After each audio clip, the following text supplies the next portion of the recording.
Well, that was lovely. Hello, everybody. I got to catch the end of that, but good morning. Good morning.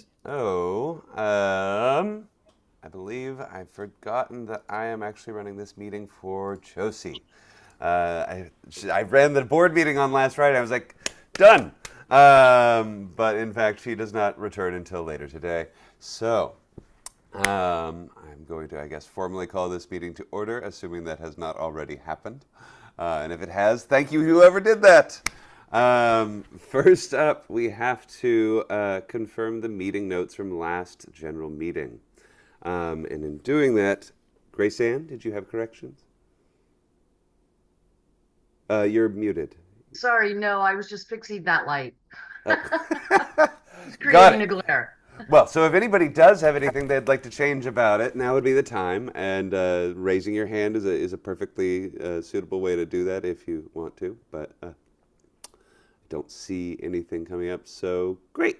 Is there a motion to approve the meeting minutes from last month's general meeting? I'll move. Motion to approve. Tremendous, and I'll take that as a second. I'll So second. perfect. Thank you, thank you, Grace Ann. So Rosemary moves and Grace Ann seconds. Um, all in favor? Aye. Awesome. Great. So setting on from that, um, are there announcements?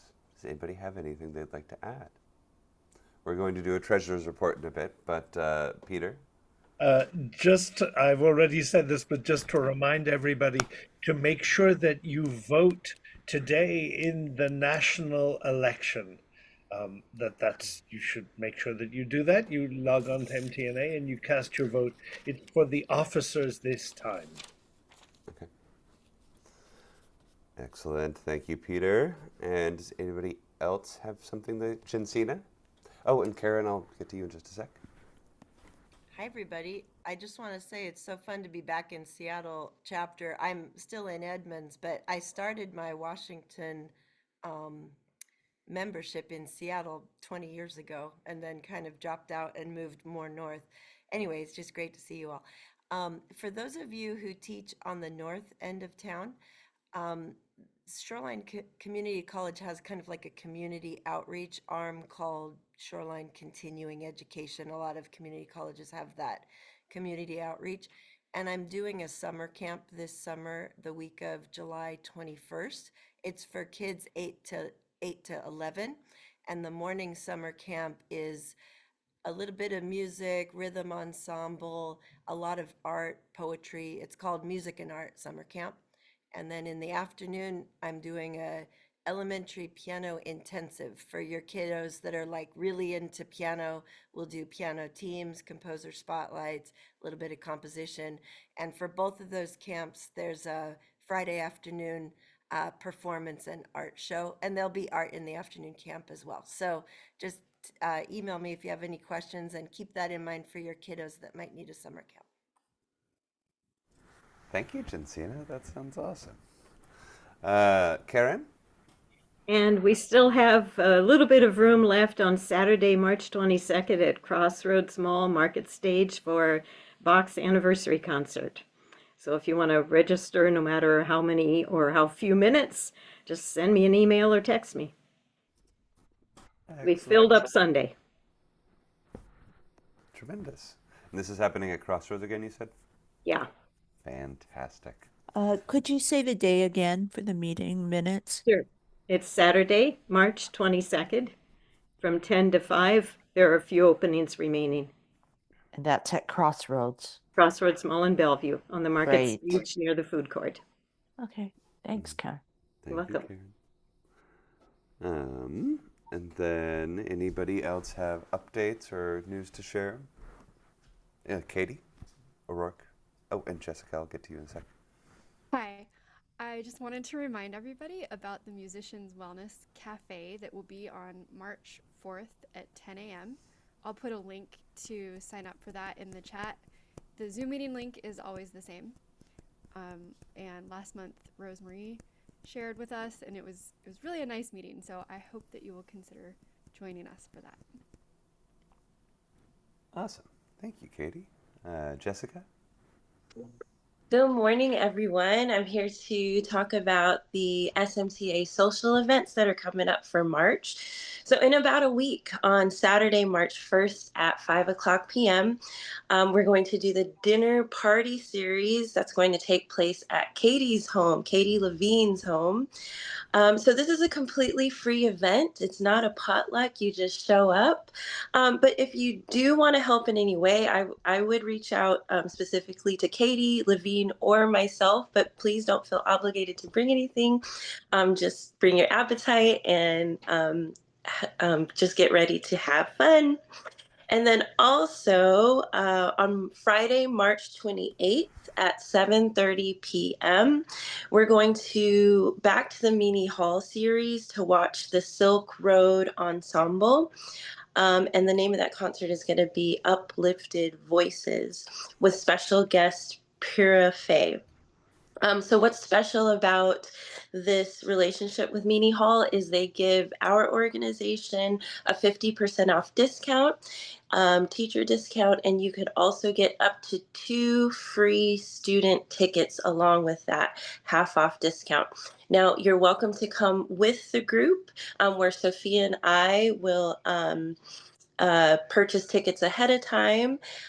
Or you could purchase tickets on your own by using the promo code MTNA. So I hope we get to see you at one of the events in March.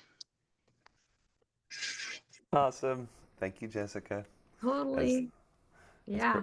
Pretty much everybody knows that Jessica and Sophia put together basically the coolest stuff around and are a huge part of the culture of our sweet little community. So thank you, guys. Does anybody else have anything they would like to share? Grace Ann, please. Yeah.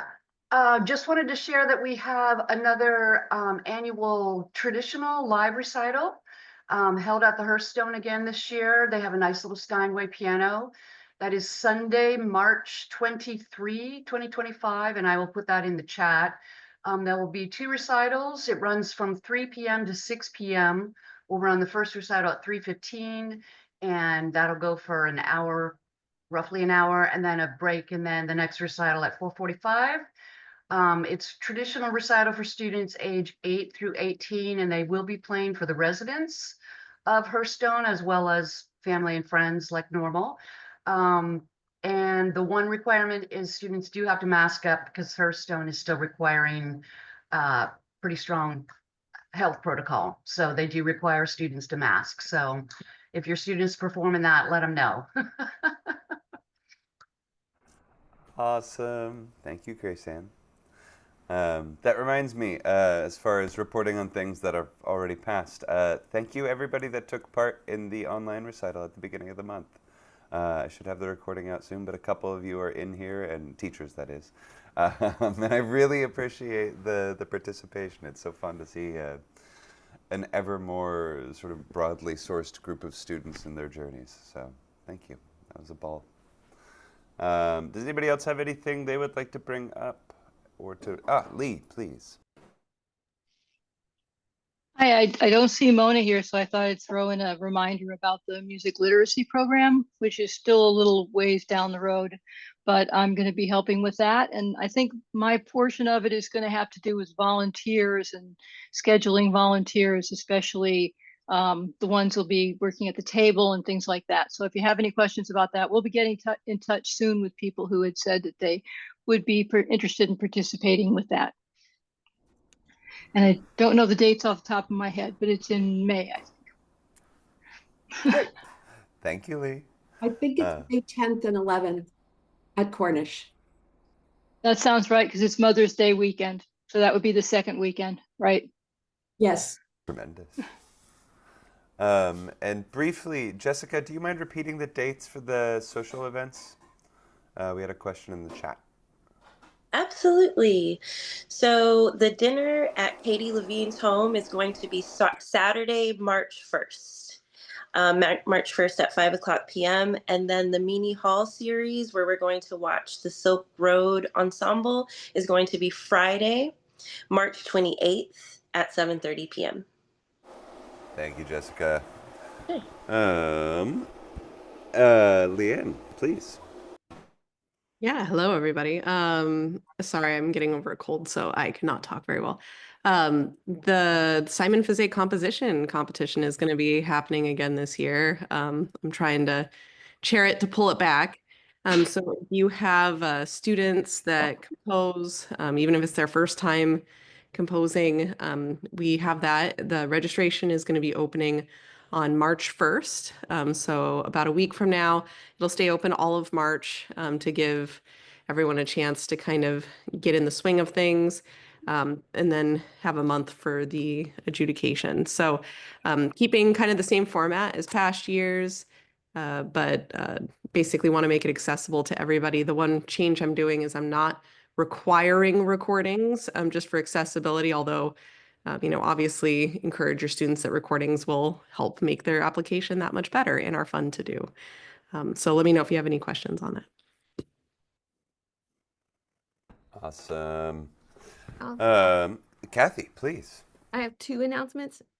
First, the Marcia Wright sonatina has been completed, the commissioned one, and it's online. And we encourage you to look and see if there's a student that you have that would like to play a movement from the sonatina. It's by Jeffrey Moydal, and you can see sort of samples of what the music looks like online on our website. And the Sonatina Festival is April 6th.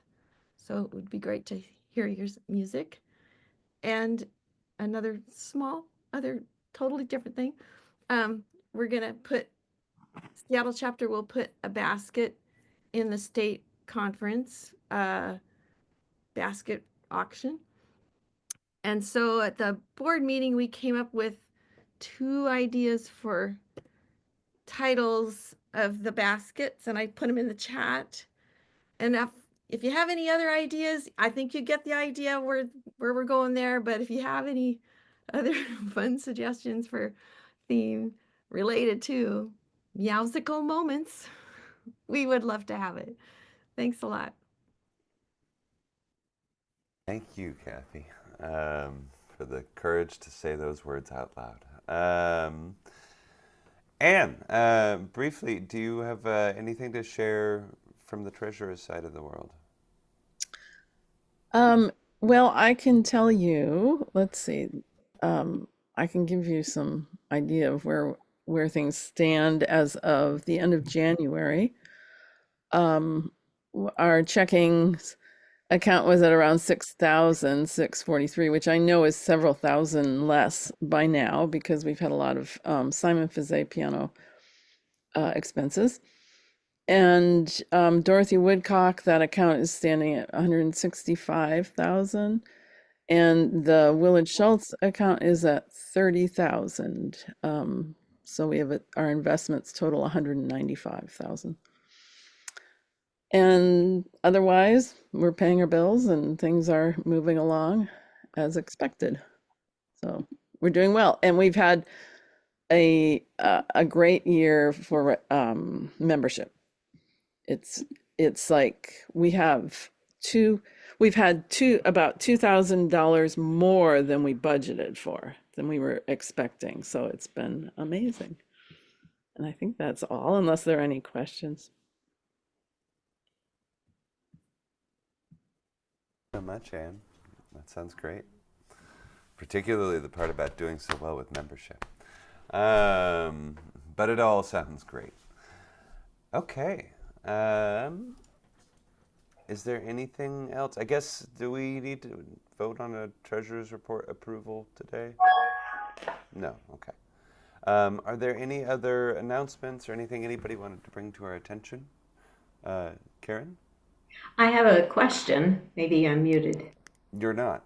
Okay, good. I'd written on my calendar to look for the music artistry program schedule, and I somehow have missed it, I guess. Has it been sent out?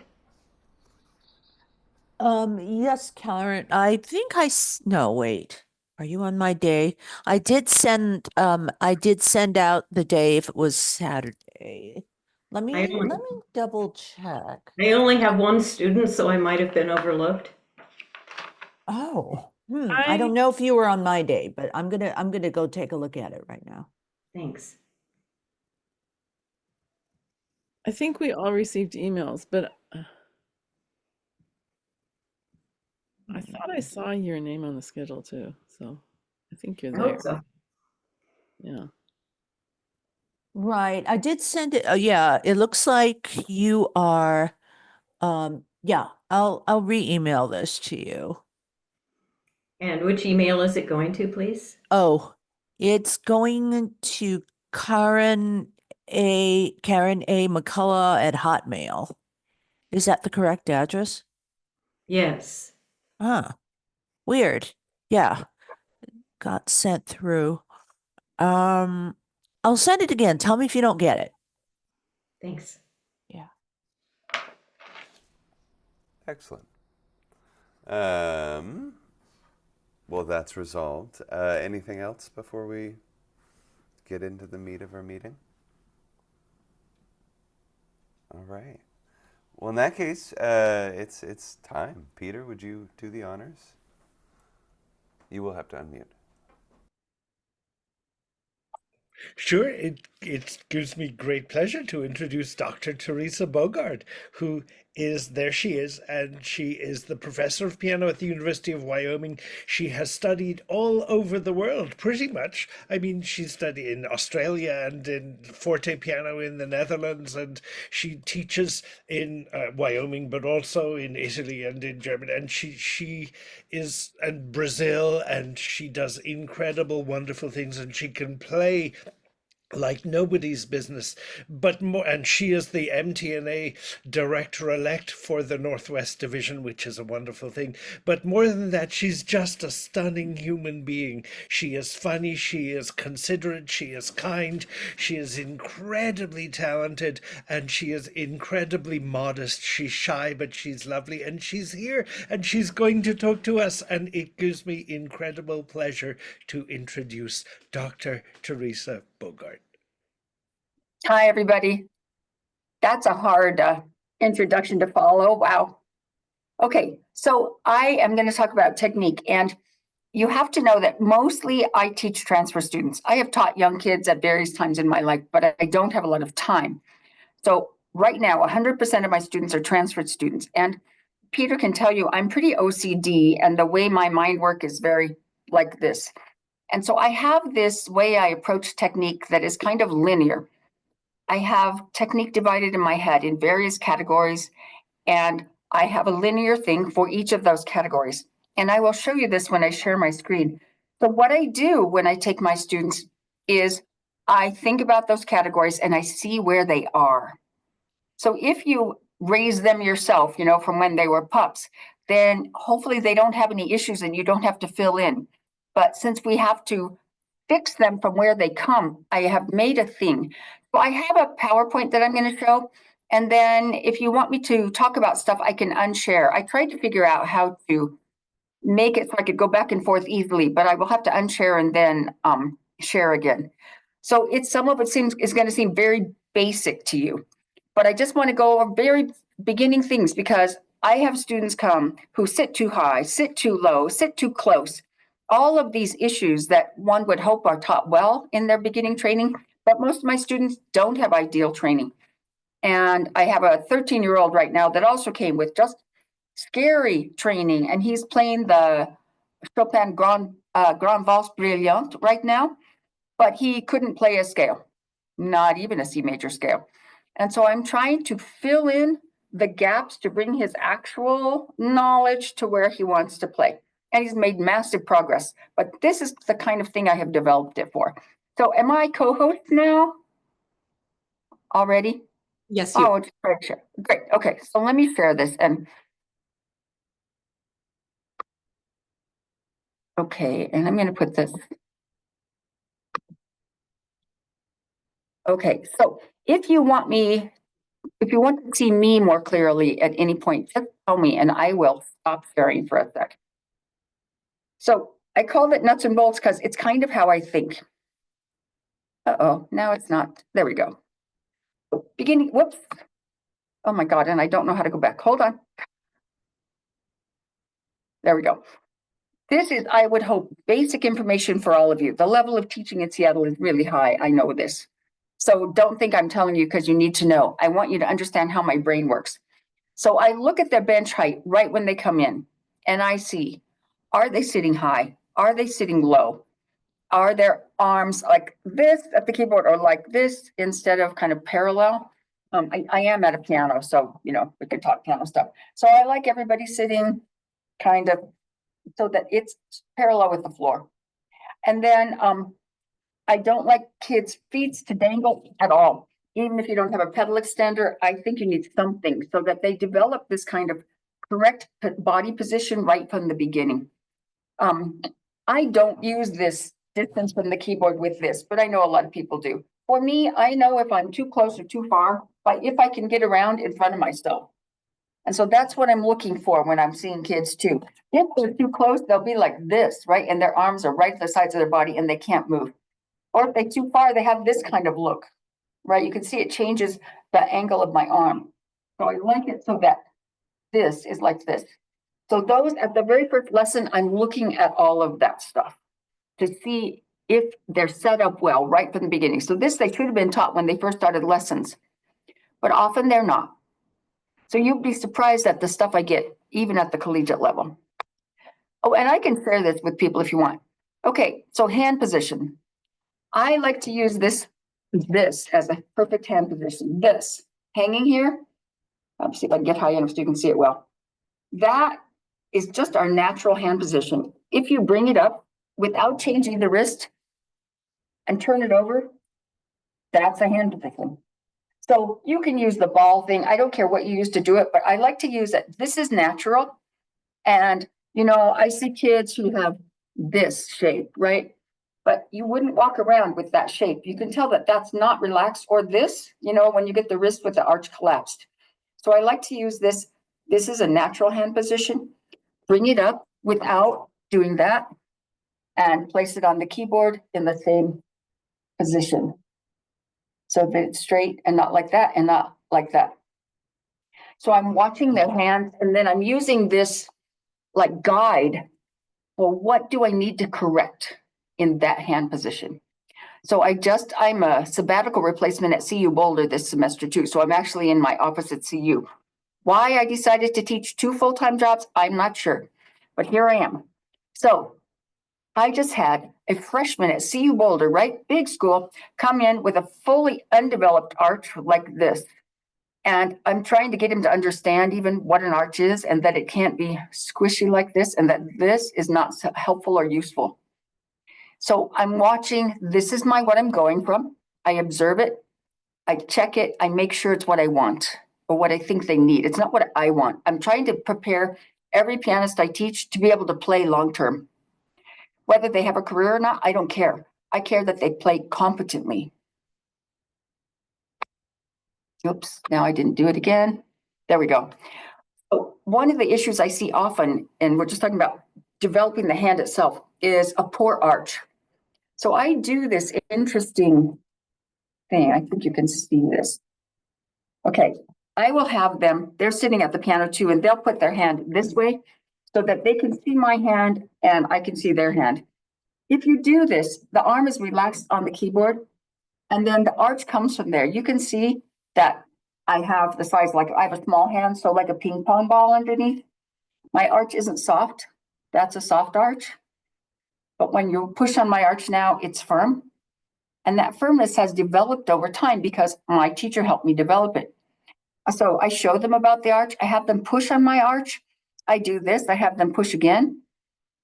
Being careful to tell them like not to push too hard because that can damage if they push hard. This can take a little more weight because it's strong. And then I talk about the thumb and the fifth finger being the focal points of support for the arch. I also check and see if they can resist me in their fingers. Number 5, I don't really do because 5 plays like an opposing digit, not like a finger. So 5 and 1 play on the outside tip, and these 3 play on the tip. So I do this to make sure that I'm pushing here just gently on the joint. So if I push and it's soft, it does that. right? So I'm looking for that. And a strong arch is the basic thing we need when we play. There are many times when we might choose to soften the arch to change the sound. We might want to use more fleshy sound, more playing on the pad rather than the tip, with a softer arch and something like Debussy. Or if we want that kind of tone color that comes from a slower descent into the key. But our basic hand is something that would play Bach and Mozart well, or some fast passage in Chopin. If you want to play fast notes, you cannot have soft fingers or a soft arch. So I want to show you some things that you would do from the beginning. So I have these arch exercises and I teach them, and it depends on the size of the hand. But if you're teaching a child, just an arch exercise that's with 1 and 5 like this. And then let me put this lower so you can see. So I would have them right from here so that I'm lifting like a woodpecker and going. I'll move the camera for you. This motion, so it's coming from the wrist and then coming down onto a firm arch like this. See that motion? I'm relaxed here now and I go.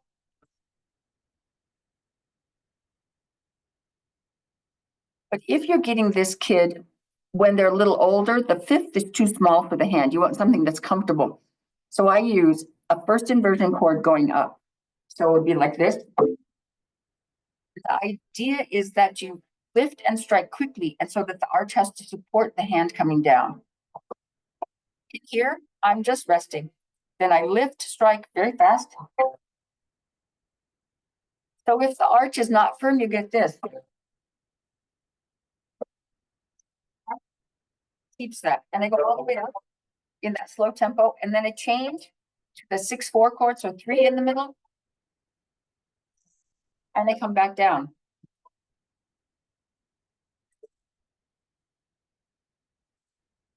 This very slow speed. That is what I use, like with my 13-year-old that I'm teaching now. He has big hands. He's going to have giant hands when he's old.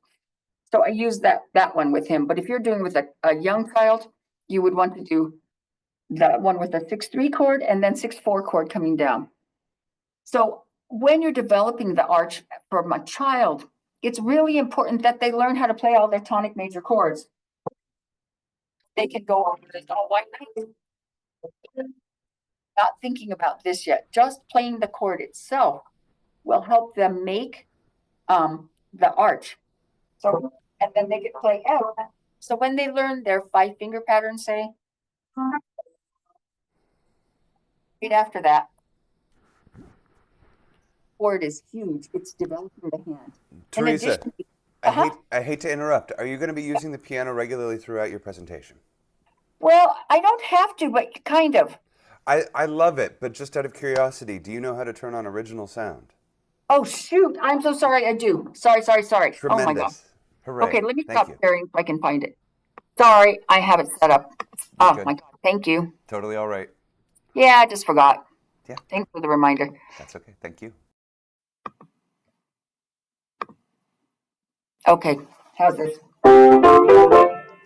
Much better. Thank you. Okay. Do you need me to do any of that again, or was it clear because of what I was talking about? No, it was clear. Well, okay. I thought so. Thank you. Sorry. Okay. Then the other thing I do as they're coming together is I have them do what I call 3-note inversions. So this is the first thing I teach. So they can do it hand separately first. I want that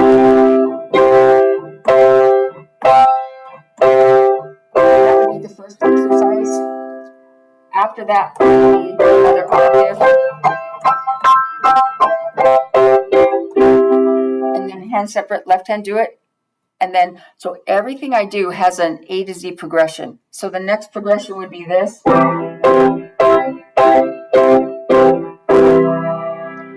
in doing that, I'm talking about the fingering.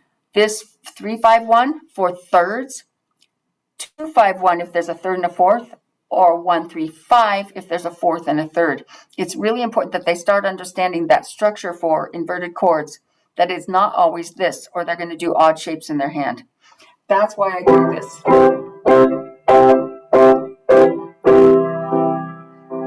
and then minor chords because they need to learn the chords. Same thing. So I would do all the major chords, all the inversions, and then a hand separately. Then all the minor chords, all the inversions, hand separately, and then major the same way. Then when they're good at that and competent at that, a big part of what I want to do with this is moving around the keyboard. So I would go and pre-place. So I'm pre-placing really fast. I think you can see that. So before I play this is in my head so that I land accurately. And when I play this, I'm already thinking the 6/4 chord. So this will help in so many things later as they're developing. And then they need to do this with both hands, pre-placing rapidly, both. So it's not about a fast speed. It's about fast speed in the pre-placement of the hand. So then that's the arch exercise. Sometimes you can do things like this just to help strengthen the outside of the hand or make it more stable. And you can see I rotate. Rotate, back, rotate. And go all the way top. And then this rotation is a little harder, but it still needs to be there. Because remember, we play these as fingers. We play these as opposing digits. So these are almost always played with some form of motion from the wrist. We do not do this. It's really a bad finger. It doesn't work very well. But if we do this, rolling and using the wrist, it works very well. Then at the bottom of the screen, you will see I do the 4-note inversions. So I have to do the 3-note inversions with my college kids, and I find that just appalling that they can't do it. After they do that, they do 4-note inversion. Keep placing. I always have in my mind why I'm doing something. And so I'm trying to develop the art, but I'm also trying to develop an understanding of moving around the keyboard quickly. So let's talk about velocity. So I think of this also from the very beginning. I teach scales in key groups at the beginning because I want them to understand fingering concepts on the keyboard. I don't want them to memorize fingering. It's not useful. It's much more important if you memorize the concept and know which ones go with the concept. So we have the white key group, the thumb after black. Some 1, 2, 3, 1, 2, 3, 4. So groups of 3, groups of 4. And then it's the opposite in the left hand. Black key group is in some ways the easiest. I probably should show you why I think of B, B flat, and E flat as part of the black key group. So black key group, 2 fingers on 2 blacks and 3 fingers on 3 blacks. But if you take B minor, it still would be 2 fingers on 2 blacks, but we have an altered note. And then here would be this, but so the pattern is still thumb, 2 fingers, thumb, 3 fingers, thumb, 2 fingers. So I put it in the black key group. Same as B flat. B flat, if you come down from a D flat scale, I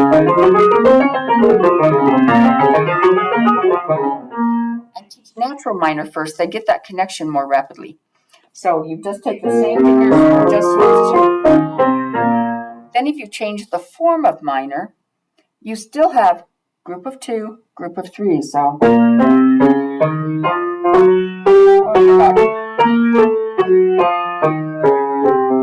you can still block.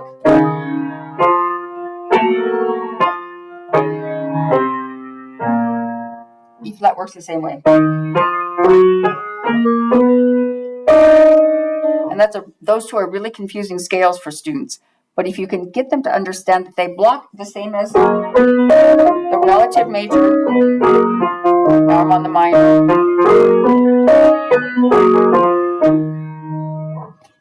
Flat key group, pretty self-explanatory, but fingering concept is thumb after black going out.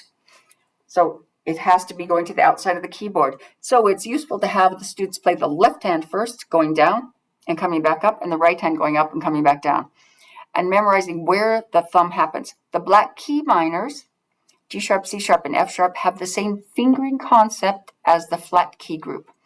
So I teach them after the flat key group because it's the same concept.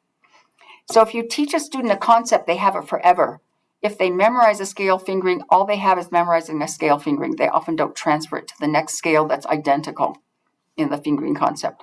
So F major and F minor, you could kind of, I have a typo, sorry, at the bottom of my slide there.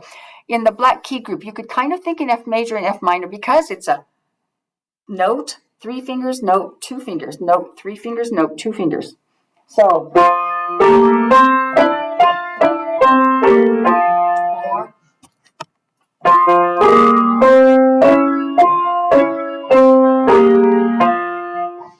And I use a lot of blocking so that they see the finger pattern.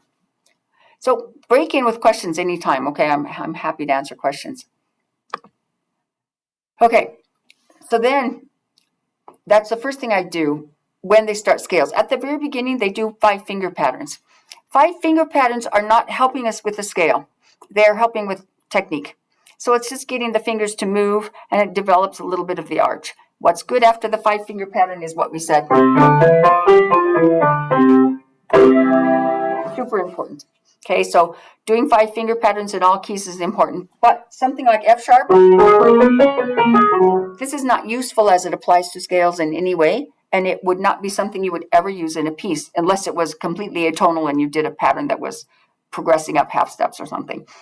But it helps them build their arch, all these 5 finger patterns. You also can do stuff like this. You all know this. I know you all know this, but I'm showing you what I'm trying to go through. So just, I have a line, I have A through Z, and I don't skip anything. And so,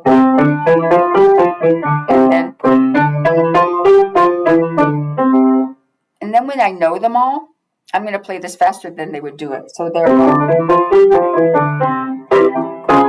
So 2 arch developers there.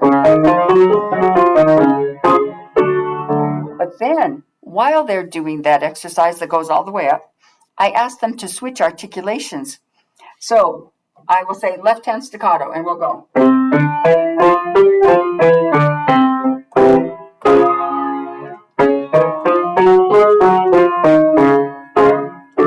Left hand staccato.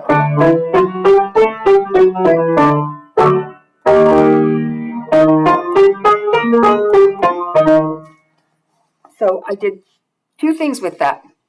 They're developing their arch, they're developing their fingers, and they're developing independence between hands.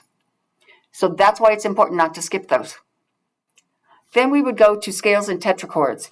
So they aren't useful in playing the piano. They are useful for understanding the theory of a scale, right? So you just take these 4, you all know this. But it is just theoretical, right? Because it's not going to be useful to us playing. So I have them make scales, understand whole, whole, whole, half, and then the same thing again. Okay, so I don't include that as part of my difficulty in technique, but rather understanding what's going to come next. So next we're starting a scale. And something like C major, I would do a thumb cross exercise first. And the same.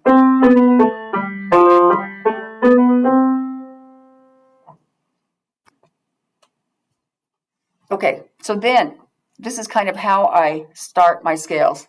So 1 octave, and you can see the groups of 3, groups of 4, different at the different times. And then I usually teach parallel minors because the fingerings are the same. The places where I teach relative minor is things like G flat going down to B flat. So I do major scales first, 1 octave hands together, after that octaves hands separately. And thumb's easiest scale are the easiest.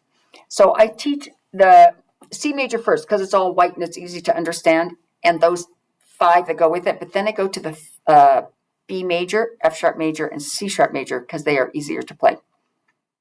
Okay, natural minor scales first. Scales with different articulations, so and switch right away. Something might be more advanced is when they get to 2 octave scales, which is here. So, I just skipped, sorry. Oh my gosh. I just did. So if they have 2-octave scale, I would switch them in the middle. So watch this.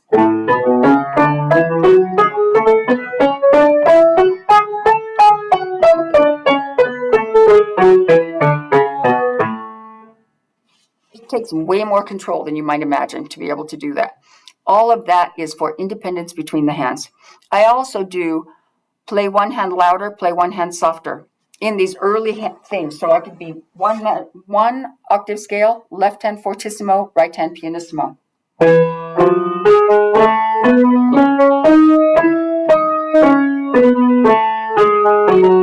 then shift.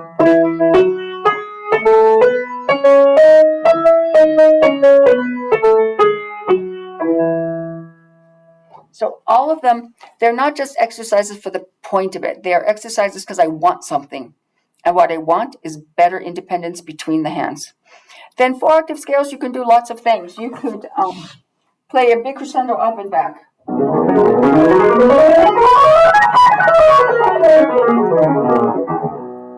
For control of crescendos. You can do 8s versus triplets. You can do triplets versus 4s. All of these things are more advanced things to do with scales. They should be on my next thing. So after they've gotten, so they went from 1-octave scales, hands separate, to two hands together, then 2-octave scales, hands separate, and then hands together. And then you can jump right to 4, because once they have that concept, they have it. And I'm doing all of these finger independence or hand independence things all the way up. So by the time they get to 4-octave scales, we can be working on velocity. But without those first steps, we can't. So the first thing I do is I call them spurts of 4. And now I'm trying to develop speed. And I assume that they already can play all of their scales at about this speed, but all 24 fluently and evenly with correct fingering. Next, we're going to work on speed. So we're going to take a scale and we're going to go 1, 2, 3, 4, 1, 2, 3, 4, 1. And in the spurt, the thumb is relaxed on the long note. And then you play light and fast.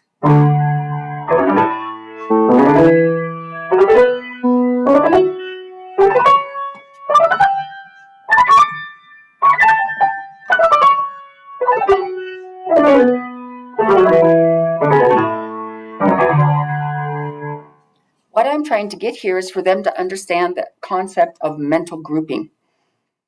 And that the faster you want to play, the more notes you need to think in one group.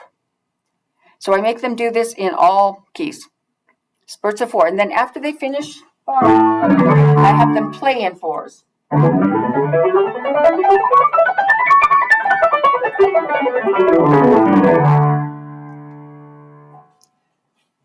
The other thing I talk about while they're doing this is our position on the bench should mostly be grounded and stable on your 2 sit bones. But when you're going to play low or high, I am sitting over on my left sit bone completely. I come through the middle and I'm sitting on my right sit bone completely. So when I play, you will see me shifting. It's a little hard because you're seeing me from the side, but you'll see me shifting. I am way over on my right sit bone.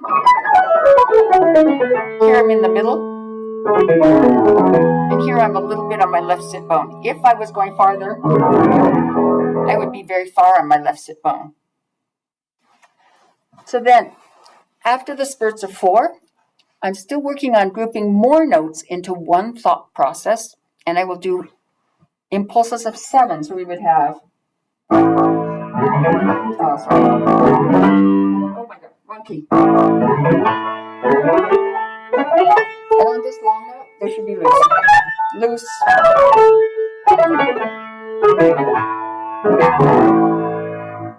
Making sure they're thinking the whole thing together. So they may need to think, sit, rest, think the whole scale. Think. Because playing fast is about how you group in your brain. Not so much about just fingers, but how you think. So then after they've done the spurts of the 7, and play the scale in 7.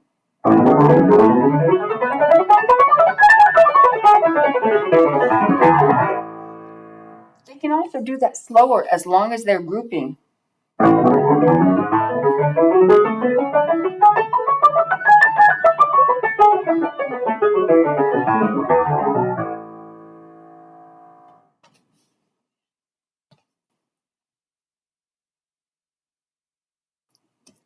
my next step, third, sixth, and tenths, you all know how to do them. They're hard. They're good for coordinating for close-up playing, good for visualizing the keyboard and the tenths. And then I do scales in twos and threes, so triplets and a duple. And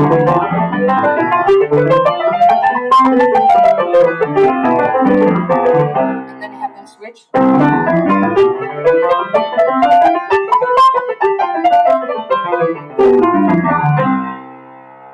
It's actually very difficult for students to master. When that's easy for them, you can do 4 against 3.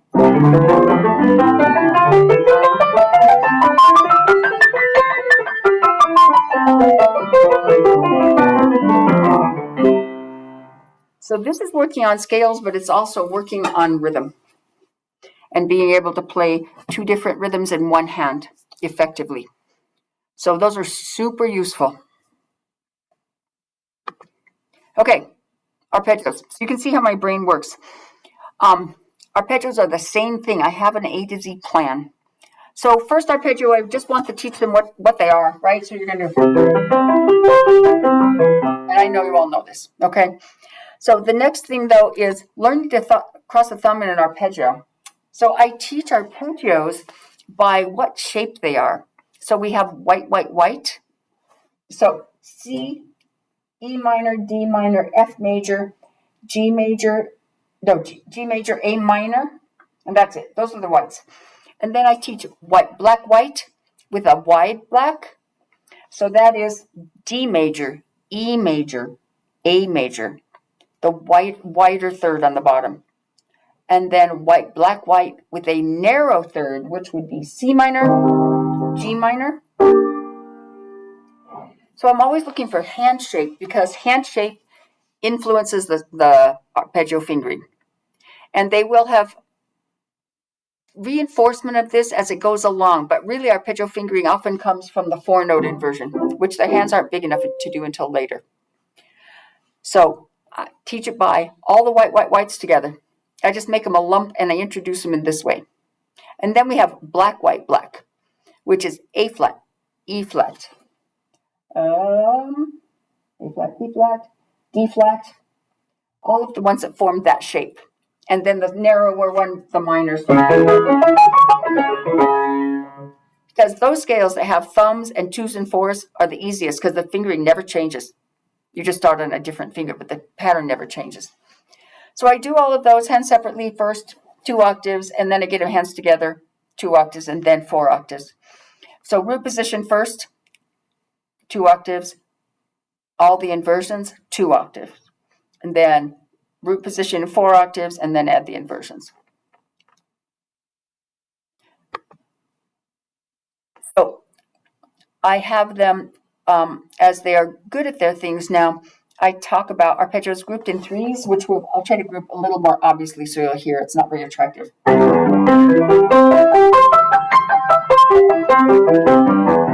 So you don't want the thumb to hit like that, but you want them to group in 3s. So it would sound like this. But then I have them group in 4s because it takes one pulse out and it puts more notes together in one thought. So this is it in 4s, but I will play it a little louder than you would actually want to do it, right?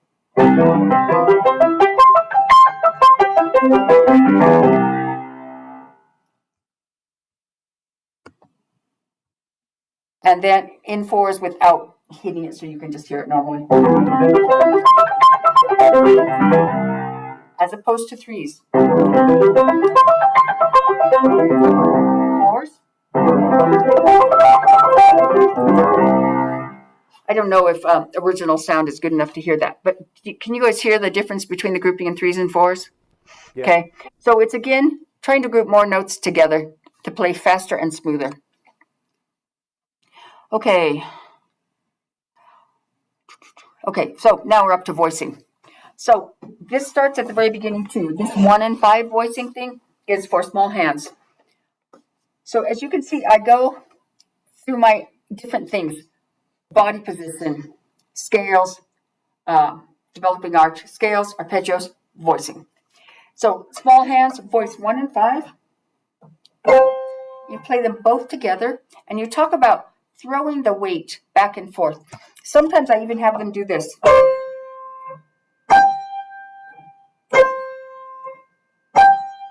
So they really understand that we are using the weight from our whole upper body through our arms into it. Then I play them together. This is with nothing voiced. And then I have them voice their thumb, and I throw the weight. And then throw the weight to the top.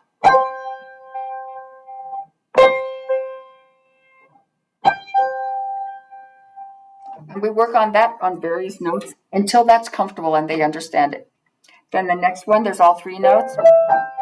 And they're still throwing the weight here, and then throwing the weight here, and throwing the weight here. And I take it out of context like that and have them do it so they feel this sense of dropping weight. So here we are with our 3 notes, so they're going to go.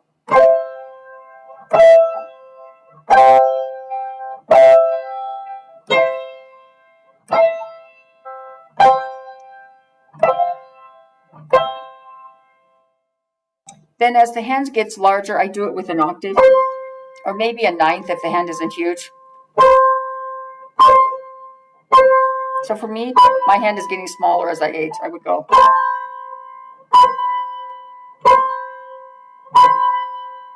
Then the next thing.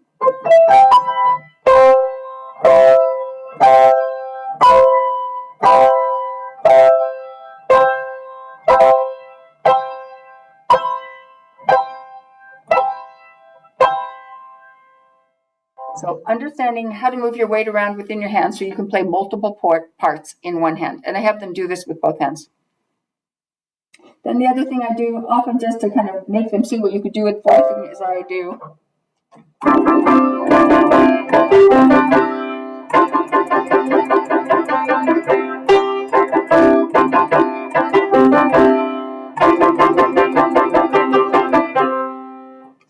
So that's really minute, that's cute, minute transferring of the weight within the thing, but it's really hard to do. You should try it if you've never done it. It's very fun, but it's hard to do. Okay, then with 2 note passages in a piece, I might have them do something like,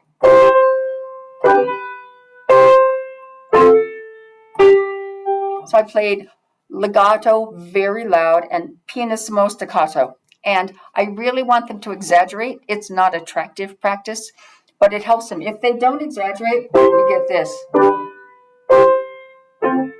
It's not as helpful. This, really throwing the weight here and no weight on the bottom. And I play on their arms a lot. So I will play, like when I voice, I'm actually putting this much weight here, but nothing here. And what most kids tend to do is put the weight evenly instead of on one side.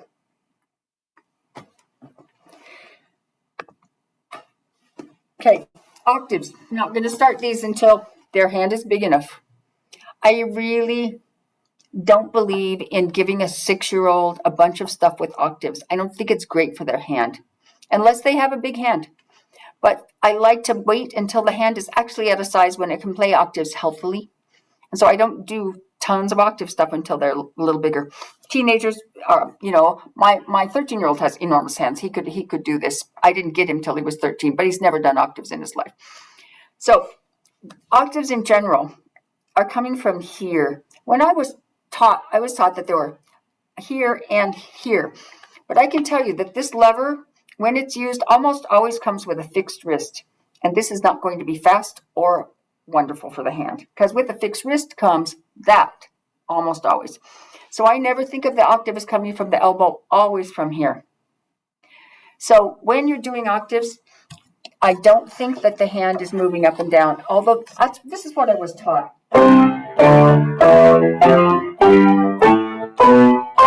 I'm old. I was taught that a long time ago.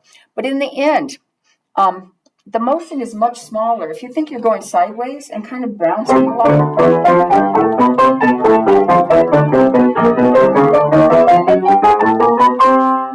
it's just a very small motion, more like kind of that. So I don't use more motion than I have to. That's why I never do this anymore.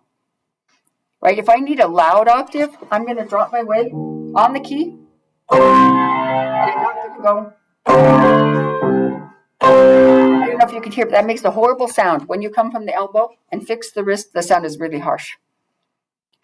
So, depending on the size of the hand, you can use fourth finger on black octaves, but if the hand is small, obviously don't.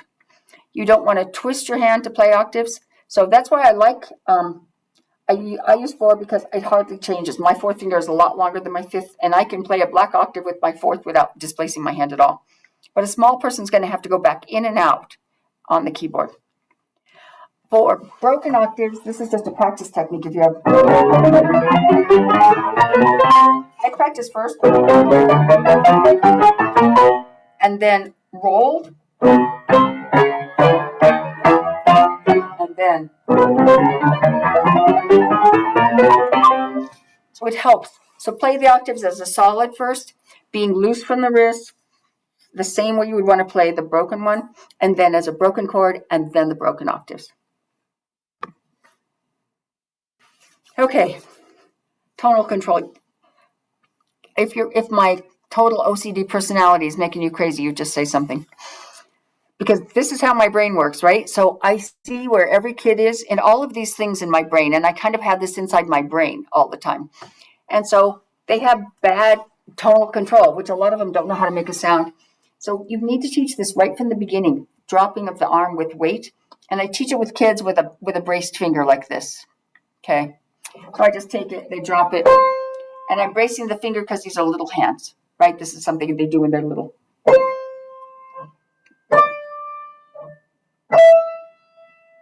And so doing that right from when they're small, they start to understand how to use weight.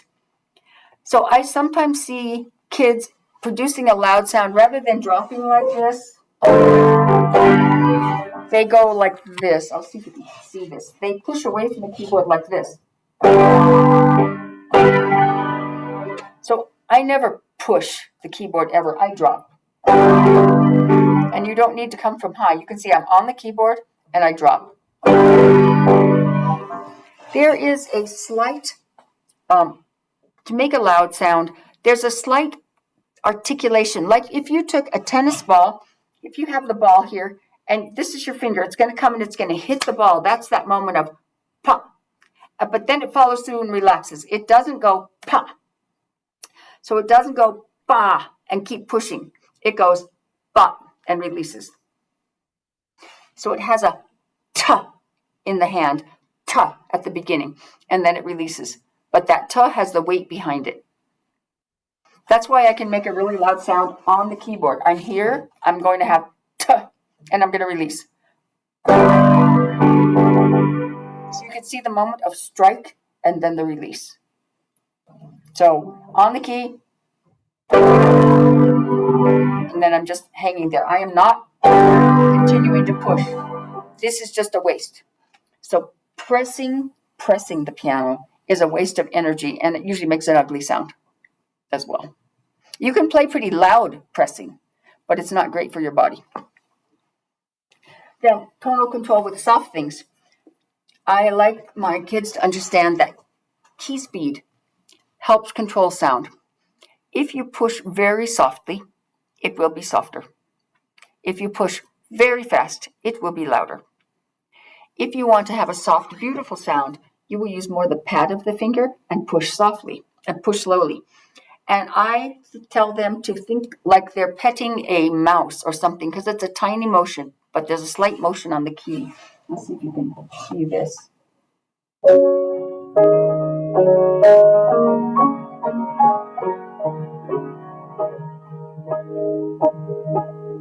So it's not this. This is straight down. This is with a pull. So when you pull, it takes the front edge of the sound and makes the sound start wah. When there's a front edge, it's wah, wah, because there's a beginning to the sound. So I think of when I'm trying to deal with tonal control, that sound has a beginning and the end. And a big, rich sound goes wah. and it has the moment of impact, but it's a release. I don't think this is useful. You might want that kind of ugly sound in a Prokofiev or something, but I don't like this sound and I never use it myself. A slow sound is just slower, but does the same thing. It's round, like this. So I think pedal the same way.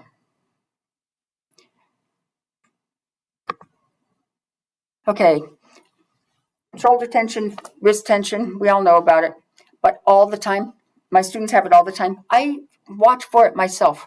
I have always had a problem with my left shoulder. It's been my thing since I was a kid. I have to pay attention to it to make sure that I'm not doing this so slightly. I figured this out in my 20s, which was great, so I have been able to just watch it. But they have to become body aware. A lot of us live like from here up and leave our bodies to fend for themselves. But it's better if we can take care of them all the time. So I want to talk about this up sound versus down sound because I use it a lot. I use an up sound on almost everything, which means the sound goes ba and my body motion is that. So this is an up sound because I want to jump. So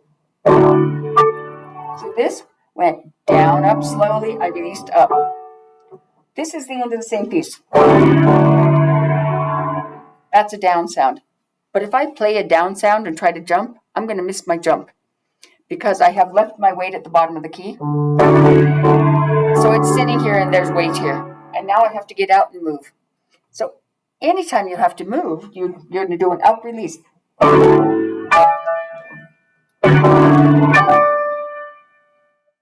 So I'm marking my music up sounds. And almost everything is an up sound because you're moving. At the very end of a piece, if you have a long chord, that's a down sound. Down gesture, right? And so the gesture is what I'm talking about. Up gesture, down gesture. But not down gesture. So, and then pianissimo sound. The way to get the core is to have a slightly faster key speed on the note that you're voicing. Right? Because key speed controls the sound. So you can practice just things like this.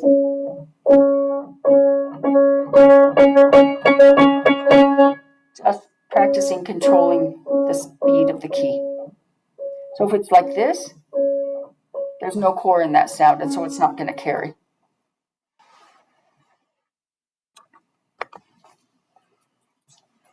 Okay, pedal is the same thing because I just am OCD, that's how it is. So the first use of pedal, just down, up with a note, right? Nothing complicated. They need to still figure out how to play and move another part of their body. And then syncopated pedal is actually harder to teach, and you would be shocked at how many older students I find that don't know how to do syncopated pedaling. So I have to have them do this. So with a kid, I take a finger and we go up, down, up, down, up, down, up, down, up, down. With a student, I might do chords. I have a master student who has poor pedal control right now. I find it shocking that nobody caught this before. And so he's working on trying to control when he puts the pedal down. So syncopated pedal is the first thing I teach after I just do basic pedal. They have to know this infinitely before you can do anything with pedal. Then rhythmic pedaling is very common in the classical period. You want to use rhythmic pedaling to give the note kind of an orchestral sound or to put vibrato on it. So you might have a cadence. I don't want a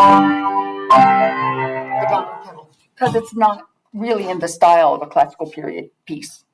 But I don't want this because it sounds too dry. So I want rhythmic pedaling, and it's a down-up pedaling that matches the gesture of my hands. So my hands are also doing down-up, but the pedal down-up is a little slower. So you could see my hands came off faster. If I match my hands, the sound's too short. Right. I think it's too short. So I let the pedal serve kind of as an orchestral sound. I lift the pedal slowly. I will show you what happens if I don't. We get this. instead of. So if you have a fortissimo ending and you want kind of this wah sound, you put the pedal down and you release it a little bit after the hands. If you don't do that, you're going to get wah, wah, because you've stopped the sound abruptly.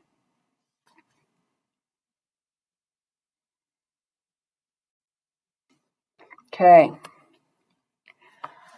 Then, wrist or forearm rotation. I don't care what you call it, right? It's this motion. We all know about it. It's the door opening motion.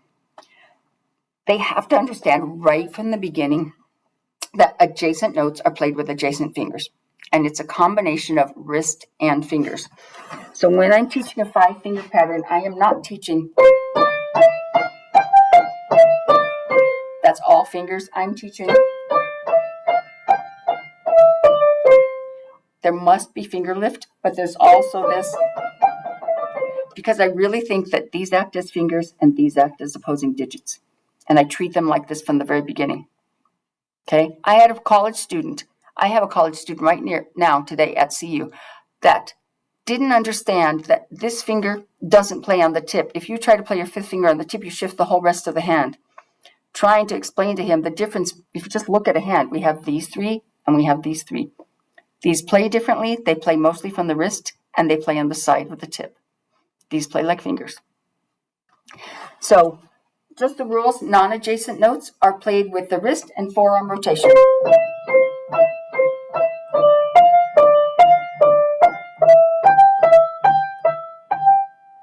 Two-note slurs, down, up, using the wrist.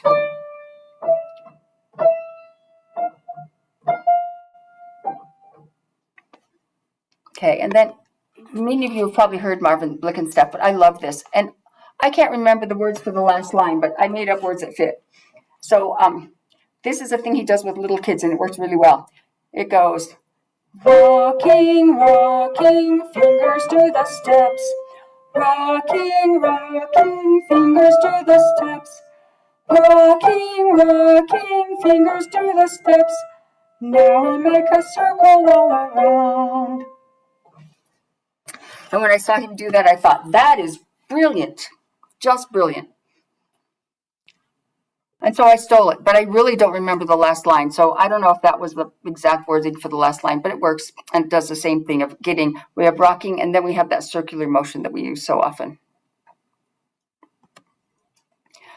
Arm weight, I already talked about it a little bit. I have to say that these are all separate and they go like this in my head, but I use different things at different times. Right? I see where they are. Maybe they have a great understanding of weight, but they have no fingers. Maybe they have great fingers, but they have poor independence in their hands. I'm just looking for what thing needs to be filled in the holes in their technique. So arm weight, we already talked about this a little bit, so I'm going to skip. Okay, incorporating the whole body. This goes with the very first slide about how you are at the piano. If you cut any part of your body off, you're not going to be playing with very effortlessly. Anything you do here affects the rest that goes down. So we have 3 tension places here in the brachial plexus, here the ulnar nerve, and here at the carpal tunnel. We need to keep all of those without inflammation at all times. If a kid over practices and has inflammation in one of these tight places, they need to ice 20 minutes a day for the first 2 days. It's important to do it in the first 36 hours especially. After that, they need to do a contrast bath, which is cold, hot, and you can find that on many websites. But it's super important that we take care of inflammation in these 3 places and that we watch for tension in the jaw, because if there's tension here, it's causing tension the rest of the way down. So making sure everything's together. I think always that I tell my students to be behind where they are. And that was what I was talking about in the scales, that as you are moving, if you play the wheel shoulders, but you keep your body here, there's a good chance you're going to fall over as you go like this. So you put your left foot out and you're going to shift to your left sit bone and go way up, fall, so that you have some support. So we're moving on our sit bones to follow ourselves. So when I'm playing here, I am way over on my right sit bone, and I am supporting myself with my left foot. You probably can't see it, but my left foot is out here. So you don't want to play, let me see if you can see this, like this. See how my body is not behind my hands? You want to play like this so that your body stays behind your hands. So this, thinking about being where you are is a really useful way when you're playing, to think about where you are at the keyboard and how you want to be in relationship to your hands, which is always with them. Okay, we talked a little bit about finger independence, but independence between the two hands. So finger isolation versus finger independence is really important. I grew up doing, because I was crazy and obsessive, the Dhyani exercises that went, and then these. Any other crazy Dhyani users out there? It's crazy stuff. And then don't do that. I survived, but don't do that. Okay? We want to use the entire hand to play. Most of the time, we use some wrist and some fingers. Almost all the time, some combination of the two. In this kind of package, almost all wrist. Teeny tiny bit of fingers. This, almost all fingers, but a teeny tiny bit of wrist. So it depends what the thing is. So I would rather they do things that practice the independence within the hand. I do sometimes things like this. Play one note staccato in the thirds and then shift and play the other note staccato.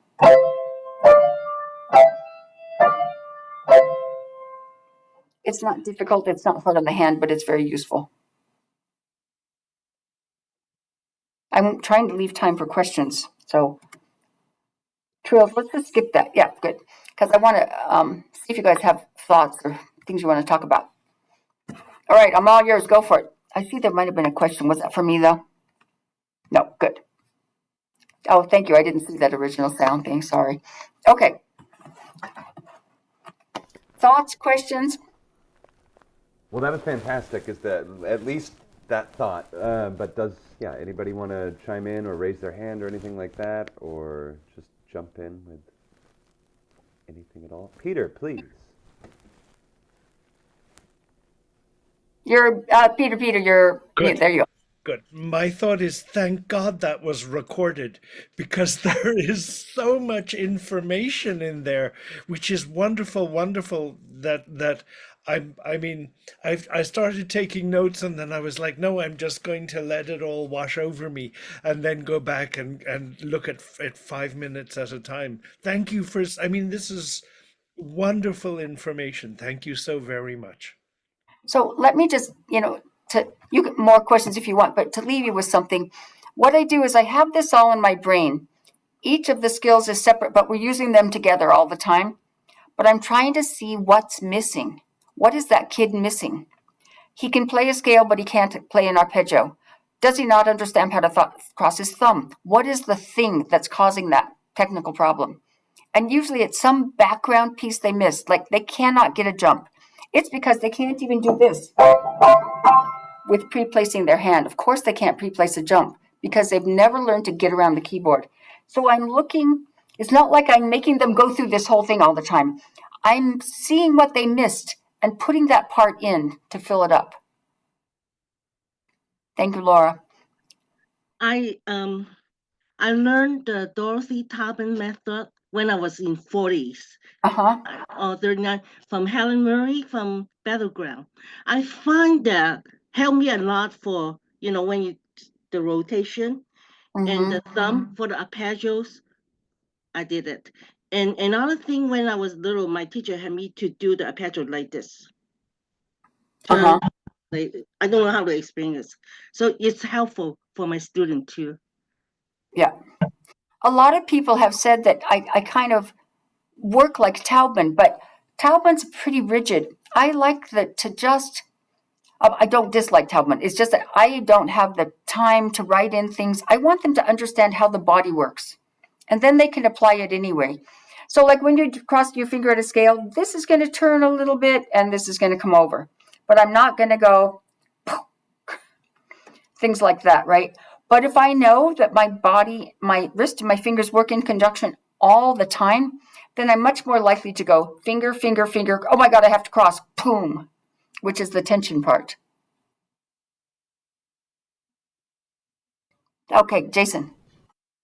I got two questions. The first question is, well, in this presentation, it seems like technique is something with infinite depth. Even each specific technique, there's infinite variations almost.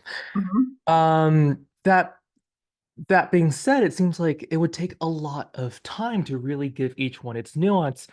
How do you incorporate that in the general structure of your lessons and balancing that with repertoire and other components of music teaching? Oh, I always put it within the repertoire. I do scales at the beginning of every lesson. If my students are really advanced, they don't have to do them anymore. If I know they can do everything, like, okay, play me E flat 4 octaves in thirds. If they can do that easily, we don't spend time on it anymore. I get them to where they need to be, but I would say I spend 5 minutes on scales, chords, and arpeggios, 5 minutes max. Everything else I do within the piece. I am solving the problems that I see within the piece. So I'm just telling you how I kind of break it down technically, but I just do it in the piece. So I spend most of the time on repertoire. And I don't believe that technique is the goal. I believe that having the physical capability to do exactly what you want musically is the goal. And that technique serves the music. And if you don't have it, you will never play how you want to play because you have to be able to do it here before it can come out. Wonderful, wonderful. And that leads me to my second question. Okay. I do have some students that I'm able to actually start from the beginning and have a fair progression, and other transfer students as well. For the new students, do you advise starting with a technique primer and then jumping into repertoire that uses it, or just repertoire and going from there? Yeah, I just do the same thing with little kids too. So like we will do our 5-finger patterns. And we will drop our weight right from the first week. So when we're finding the notes on the keyboard, they're doing it with a braced finger and dropping their arm weight. So I incorporate everything into every piece all the time. Perfect. Thank you very much. Yeah, so I don't really like to do a lot of technique outside of the pieces, but scales and arpeggios, you need those words. And so if you have those words, then they don't have to practice them. So I try to teach those words early on. Jason, did you have a question? Oh, my questions. Thank you. Okay, thanks. Anybody else? Okay, Sandra. Okay, this may be a little bit off base or something, but I teach violin and viola, and I'm working on pretty basic keyboard skills, and that's a big preoccupation of mine right now. Is there any particular material, book, whatever that you, video, anything that you recommend for somebody like me? You know, it's kind of interesting if you use a class piano text. It can be super helpful because it does lots of different things because they're learning basic keyboard skills and it's for an adult. There are also like, Alfred has an adult beginner book. All of the major methods have an adult beginner book. But I have a billion class piano books in my office, right? And so I will use those with an adult beginner because there's no layout, there's nothing cute. It's just boom. And so I find it useful. Is there anybody's video that you would recommend, for example? You know, you're going to think I'm crazy, but I don't look at videos. I don't listen to music very much. I try to I have this thing in my head and I just use it. So I'm really sorry I don't. Well, that's okay. Thank you very much, though. I appreciate it. Sure. Sorry, I don't have a good answer for you. Looking at class piano material, so. Yeah, it's just useful, right? It just has so much stuff that's easy that you would get really fast because you're already a musician. So, if I want to work on Bach inventions or something like that. Make sure you do some Bach preludes first, right? So what I would do for you is think about what I just talked about. See where you are on the spectrum of technical skills you need.